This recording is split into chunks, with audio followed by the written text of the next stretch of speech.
Hello everyone, I hope you are doing great. Let's try to create this presentation. You see it's looking amazing. Let's see how we can create this. At first we need a picture. We add the picture and download it. You can download it from everywhere you want, but there are some free pictures that I downloaded and don't have anything else. You see the picture has two parts. One of them is here. With crop we can see the complete picture.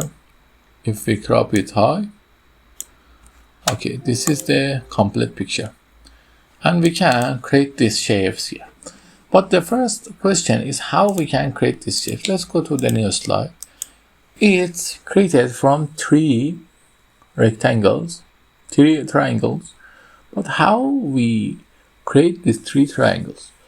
Let's start by creating the first one. We put the first one here, for example. It's good. Press shift, hold shift when creating them.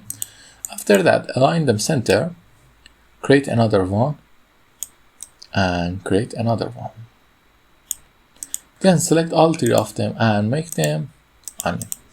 Now copy that, bring it here. For example, somewhere like here. Now, if we want to change the plan and create this thing, it's not giving us the access because you need to complete your shapes to the exact shape you want. Because of that, we bring them up, for example, like this is.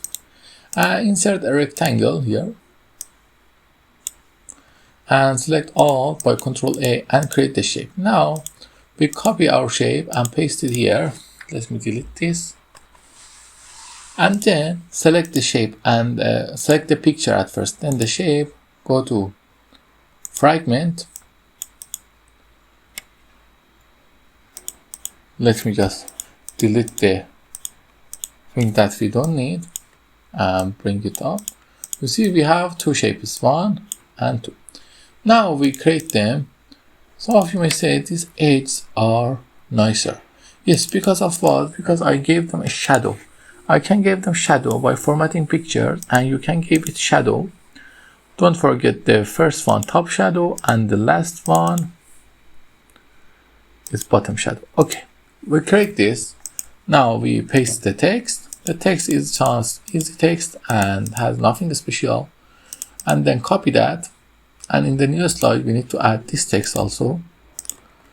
We copy the text, bring this up, and bring this down. Bring this up, paste the text, color it up, and reduce the size. Now set the transition to morph. The magic happened. If you like this kind of videos, please like and subscribe and ask if you did anything in the comments. I will be happy to help you. Have a nice time.